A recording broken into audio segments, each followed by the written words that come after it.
wabarakatuh. Pada pertemuan kali ini kita akan mendiskusikan tentang stoikiometri. Jadi, stoikiometri ini bisa dianggap sebagai jantungnya ilmu kimia ya. Jadi tidak akan bisa dipisahkan dari ilmu kimia. Stoikiometri sendiri terdiri atas kata stoikion yang artinya unsur dan metron yang artinya mengukur. Jadi stoikiometri sendiri artinya adalah em, ilmu yang mempelajari jumlah dari reaktan yang dikonsumsi dan produk yang terbentuk pada suatu reaksi kimia. Nah, manfaatnya apa? Stoikiometri ini sebenarnya tentunya sangat luas ya. Jadi Anda ketika nantinya meneliti, baik untuk PKM misalnya atau tugas akhir, Anda akan selalu menggunakan stoikiometri. Juga nantinya di bidang pekerjaan Anda nantinya karir untuk yang berkaitan dengan bidang kimia.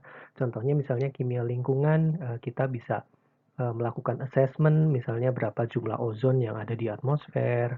Kemudian bagi Anda yang minatnya mungkin ke industri, Anda bisa memperhitungkan misalnya di tambang emas itu berapa emas yang bisa dihasilkan dari bahan mentahnya atau proses-proses yang harus dilakukan untuk mengubah batu bara menjadi bahan bakar gitu. Jadi stoikiometri ini sangat diperlukan ya, keahlian atau skill Anda dalam hitungan kimia itu sangat diperlukan. Jadi stoikiometri sebenarnya berdasarkan pada hukum kekekalan masanya Lavoisier yang mengatakan bahwa massa sebelum reaksi sama dengan sesudah reaksi. Dan kemudian em, yang lainnya ya prinsip-prinsip yang lainnya bahwasanya atom itu tidak bisa diciptakan atau tidak bisa dimusnahkan. Nah, ini mungkin hukum yang sudah tidak terlalu sesuai lagi dengan kondisi saat ini ya, karena senyawa atau unsur-unsur yang baru itu sudah bisa diciptakan dari reaksi inti nuklir ya. Nah, ini yang saya sampaikan barusan tentang hukum kekekalan massa oleh Anthony Lavoisier.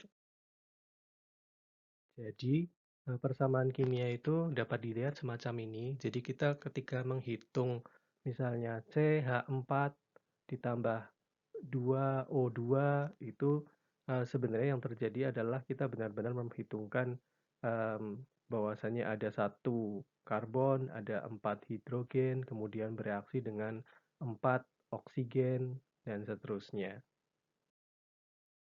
Yang mana karena menggambar struktur atau rumus bangun itu lumayan susah, maka kita menyederhanakannya dalam bentuk ya rumus kimia yang kita pelajari ya, rumus molekul, rumus empirik, kemudian menjadi persamaan reaksi.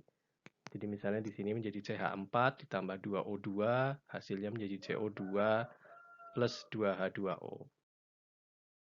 Jadi reaktan berada di sebelah kiri dari persamaan kimia. Sedangkan produk berada di sebelah kanan pada suatu persamaan kimia. Adapun kondisi atau fase dari suatu reaksi baik pada reaktan maupun produk itu tertulis di dalam kurung di sebelah kanan bawah pada suatu persamaan reaksi kimia. Jadi misalnya untuk reaksi ini kesemuanya berada dalam fase gas.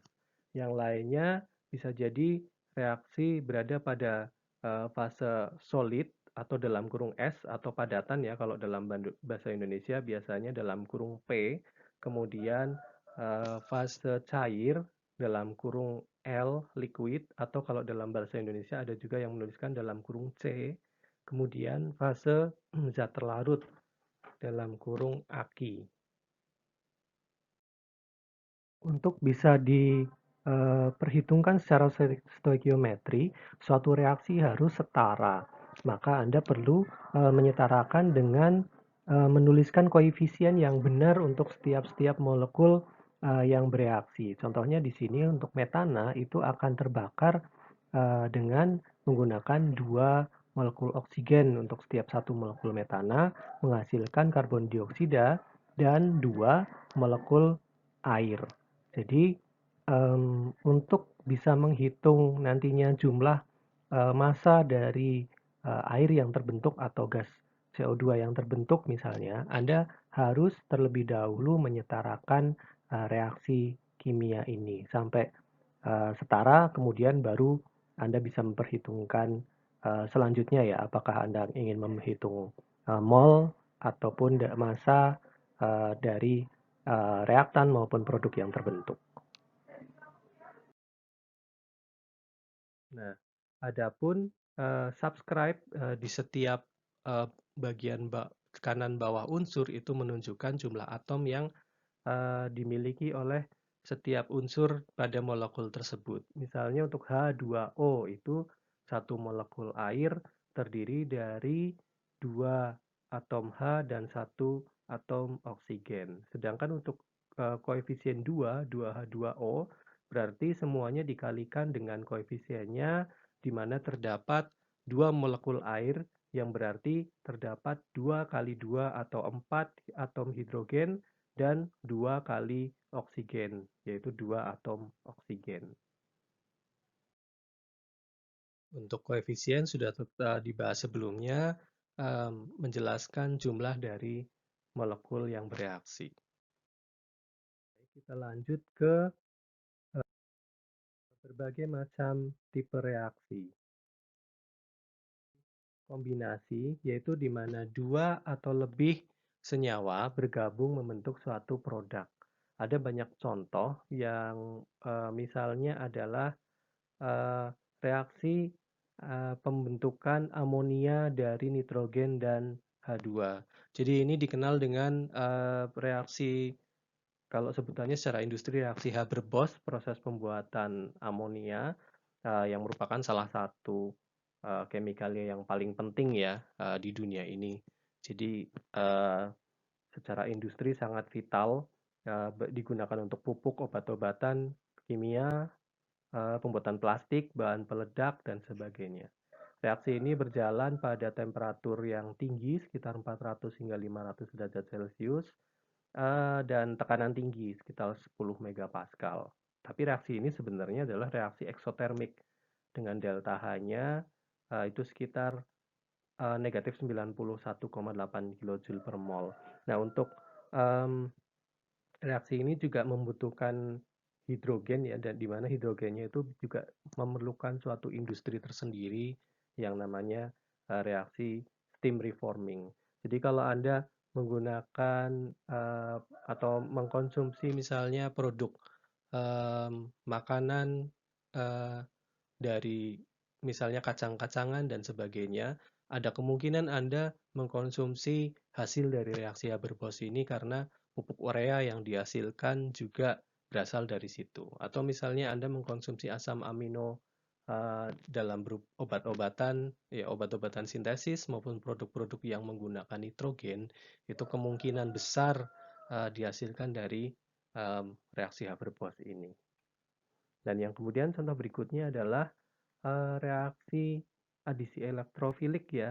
Jadi ini propena direaksikan dengan bromin menghasilkan dibromopropena. Ini adalah salah satu contoh reaksi penghilangan ikatan rangkap ya. Adisi elektrofilik yang mana reaksi ini biasanya tidak akan berlangsung di air tapi berlangsung di pelarut organik misalnya CCl4.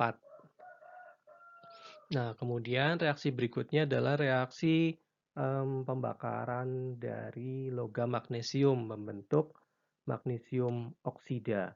Ini yang biasa Anda lihat mungkin banyak digunakan untuk kembang api misalnya ya, fireworks. Jadi Anda akan melihat nyala terang di langit. Nah, ini adalah hasil dari pembakaran um, pada kembang api ya. Jadi pembakaran dari magnesium. Reaksi ini panas pembentukannya sekitar negatif 601,83 kilojoule per mol dan 10%-nya diubah menjadi bentuk cahaya. Jadi ini merupakan reaksi eksotermis dan salah satu reaksi di mana proses pengubahan menjadi cahayanya itu lumayan besar dibandingkan dengan reaksi yang lain. Ini adalah contoh dari reaksi pembakaran dari logam magnesium. Yang berikutnya adalah reaksi dekomposisi, yaitu reaksi yang terjadi di mana suatu zat terpecah menjadi dua atau lebih zat yang lain produknya. Misalnya, reaksi dekomposisi dari kalsium karbonat yang biasanya terdapat di alam dipanaskan pada suhu sekitar 800 derajat Celcius menjadi produknya adalah kalsium oksida dan karbon dioksida. Untuk kalsium oksida sendiri itu biasa kita kenal sebagai istilahnya kapur tohor ya, yang biasa digunakan untuk proses mendapatkan besi ataupun juga untuk produksi semen. Kemudian reaksi berikutnya yaitu dekomposisi dari kalium klorat menjadi kalium klorida dengan oksigen. Reaksi ini biasanya digunakan sebagai contoh untuk reaksi yang menghasilkan oksigen. Jadi kalau Anda panaskan kemudian eh, hasil dari reaksi KClO3 itu Anda salurkan ke suatu tabung, kemudian Anda bisa masukkan bara api ya, maka bara apinya akan menyala karena ada oksigen di dalamnya. Tapi ini reaksi ini tidak bisa dijalankan sendirian ya, Anda harus hati-hati. Walaupun banyak juga dicontohkan dalam laboratorium. Sedangkan untuk pemanfaatannya, misalnya untuk cadangan oksigen ya, biasanya untuk di kapal selam dan sebagainya menggunakan natrium klorat ya. Jadi um, karena dia bisa menghasilkan oksigen. Istilahnya mungkin oksigen candle atau lilin oksigen. Kemudian yang terakhir, ini reaksi yang biasanya dicontohkan di buku-buku sebagai reaksi untuk airbag mobil ya. Jadi natrium azida terdekomposisi menjadi natrium dan nitrogen. Reaksi ini berlangsung cukup cepat ya, sehingga biasa dimanfaatkan kinetikanya yang dari reaksi ini yang cepat dimanfaatkan untuk um, sebagai airbag pada otomobil. Yang berikutnya adalah reaksi pembakaran, yaitu reaksi dengan oksigen yang biasanya memproduksi nyala api ya. Kebanyakan melibatkan hidrokarbon yang bereaksi dengan oksigen di udara. Jadi, contohnya adalah reaksi pembakaran metana dan propana. Nah, ini Anda kemungkinan pernah menyetarakan reaksi-reaksi semacam ini dan masih mengetahui caranya. Berikutnya kita akan membahas tentang bobot rumus ya. Jadi, bobot rumus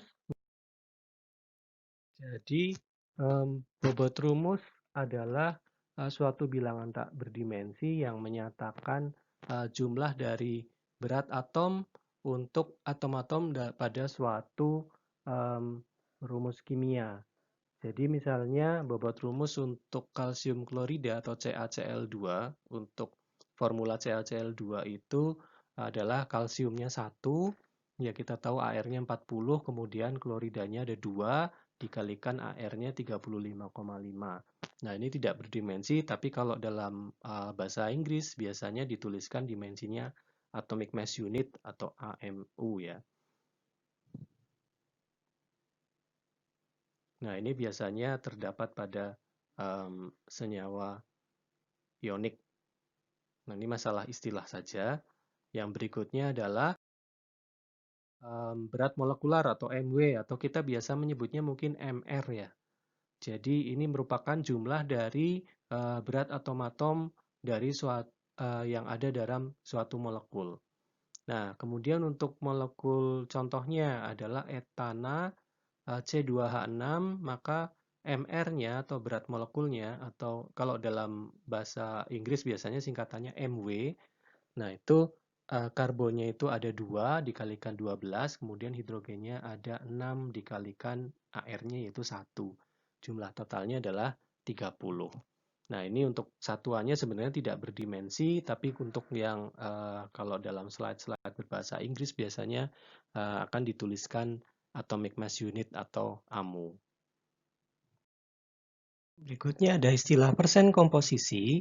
Persen komposisi merupakan persentase dari massa setiap unsur yang ada pada suatu senyawa yang bisa dihitung dengan rumus persen komposisi dari suatu unsur adalah jumlah atom dari unsur tersebut dikalikan dengan AR dari atom tersebut dibagi dengan MR keseluruhan dari senyawa tersebut dikalikan dengan 100. Untuk lebih jelasnya kita lihat contoh soal di slide berikutnya. Yang berikutnya ada istilah persen komposisi yang menyatakan persen dari suatu unsur di dalam suatu molekul. Jadi misalnya untuk jika kita punya etana, maka persen dari karbon dalam suatu etana, cara menghitungnya adalah karena etana adalah C2H6, maka persen dari karbonnya adalah 2 dikalikan dengan AR dari karbonnya yaitu 12 per MR keseluruhan dari etana yaitu 30. Maka hasilnya adalah 24 per 30 dikalikan 100. Jadinya 80%. Satu hal yang membedakan Anda mungkin dengan kuliah di kimia SMA, jadi untuk kuliah di S1 itu biasanya Anda tidak perlu harus menghafalkan tabel periodik dan kemudian Anda juga tidak perlu menghafalkan AR dan MR. Jadi pada saatnya nanti sebenarnya kalau di semua soal harusnya AR, MR semuanya diberikan. Jadi kalau misalnya Anda hafal itu Anda tentunya sudah bagus ya. Jadi kalau misalnya Anda biasanya sudah hafal untuk NaOH, HCl, H2SO4, NaCl dan sebagainya Anda mungkin hafal. Tapi kalau ternyata Anda melupakan itu semua harusnya justru tidak apa-apa karena dalam bekerja biasanya kita selalu tabel periodik itu tersedia atau buku teks itu tersedia dimanapun kita nantinya bekerja. Jadi Anda tidak akan pernah diminta untuk menghafalkan um, apa namanya AR, MR ataupun juga golongan atau periodik unsur dalam ketika Anda bekerja nantinya dalam bidang kimia. Jadi Anda tidak perlu menghafalkan itu. Tapi kalau hafal lebih baik. Nah, selanjutnya kita akan membahas tentang mol. Nah, jadi bobot suatu atom itu dapat dihitung dengan membandingkan dari bobot yang ada dengan bobot bakunya. Dan yang dipilih sebagai baku itu adalah massa dari atom karbon 12. Dan ternyata untuk massa dari satu mol karbon 12 itu mempunyai massa 12 gram. Dan dari sini didapatkan hasil bahwasannya 12 gram atom karbon C12 itu mengandung atom sebanyak 6,02 kali 10 pangkat 23 atom ya. Jadi ini yang kemudian dikenal nama bilangan Avogadro. Jadi kalau di luar atom karbon C12 itu kita kalau mau menghitung 1 mol air itu dengan MR18 di mana 1 mol air itu akan mengandung 6,02 kali 10 pangkat 23 atom. Itu tentunya kalau dibandingkan dengan C12 MR-nya kalau H2O itu 18. Jadi 1 mol air itu akan mempunyai 18 gram dan akan mempunyai 6,02 kali 10 pangkat 23 atom. Kemudian ada istilah massa molar. Massa molar itu juga dikenal dengan istilah yang lain ya, misalnya bobot atom, bobot rumus, bobot molekul, yaitu sama ya. Jadi secara definisi adalah massa dari 1 mol suatu zat dengan satuan gram per mol.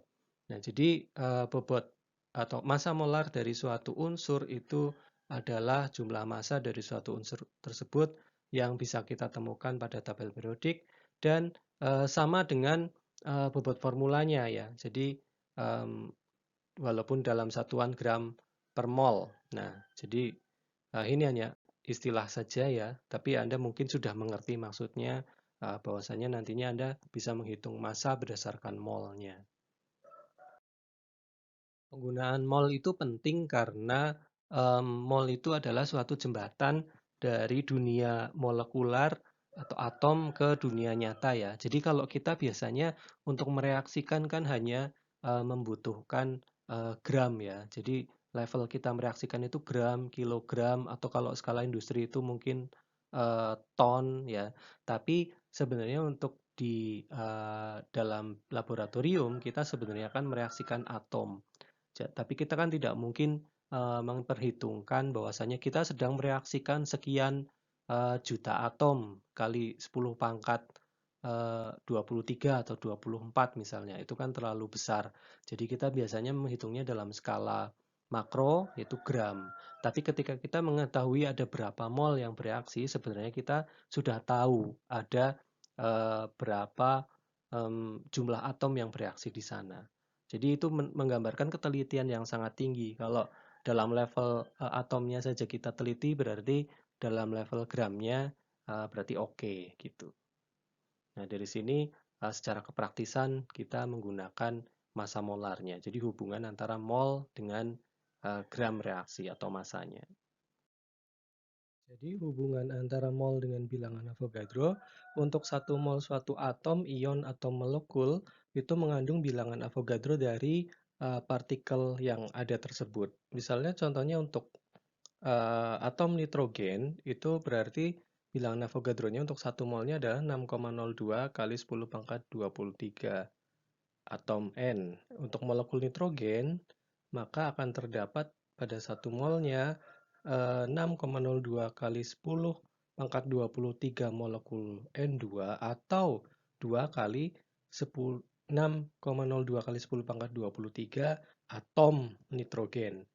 Nah, untuk suatu unit formula atau suatu molekul senyawa, maka bilangan Avogadronya akan sejumlah dari atom-atom yang berada pada molekul senyawa tersebut atau unit tersebut. Jadi misalnya untuk BaCl2, BaCl2 itu maka dalam satu molnya akan mengandung 6,02 kali 10 pangkat 23 unit BaCl2 atau kalau disendirikan 6,02 kali 10 pangkat 23 ion Ba2 plus dan 2 kali 6,02 kali 10 pangkat 23 ion chloride. Kita akan belajar untuk mencari rumus empiris. Rumus empiris adalah rumus paling sederhana yang dapat ditulis dari suatu senyawa. Rumus ini menyatakan perbandingan terkecil atom-atom dalam suatu unsur yang dinyatakan dengan lengkap terkecil yang mungkin. Nah, untuk menghitungnya itu caranya adalah dengan dari soal yang ada diasumsikan 100 gram sampel, kemudian menggunakan molar massanya, kemudian dihitung rasio molarnya. Paling mudah adalah dengan langsung mempelajarinya pada soal. Misalnya senyawa para aminobenzoat, nah atau yang disebut dengan PABA, itu terdiri dari karbon 61,31%, hidrogen 5,14%, nitrogen 10,21%, dan oksigen 23,33%. Maka tentukanlah formula empirisnya. Bagaimana caranya? Cara yang pertama adalah dengan mengasumsikan bahwasanya berat dari PaBa tersebut adalah 100 gram. Dengan demikian, ketika karbon adalah 61,31%, maka akan ada 61,31 gram karbon. Yang berarti ketika kita membaginya dengan MR-nya, dengan 12, akan didapatkan bahwasanya mol karbonnya adalah 5,105. Dan seterusnya untuk hidrogen, nitrogen, dan oksigen hingga kita temukan mol keseluruhan dari hidrogen, nitrogen maupun oksigen. Nah, selanjutnya dari hasil penentuan mol tadi kita dapatkan nilai molnya untuk masing-masing C, H, N, dan O.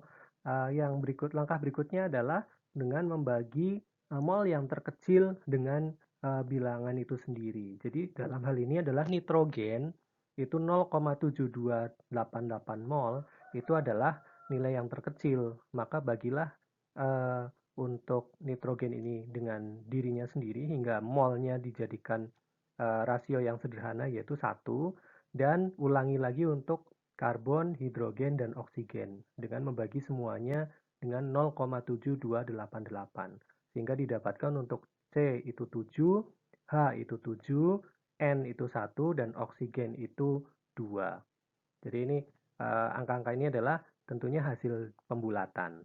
Nah, dari sini kita sudah mendapatkan dari rumus empiris untuk PABA.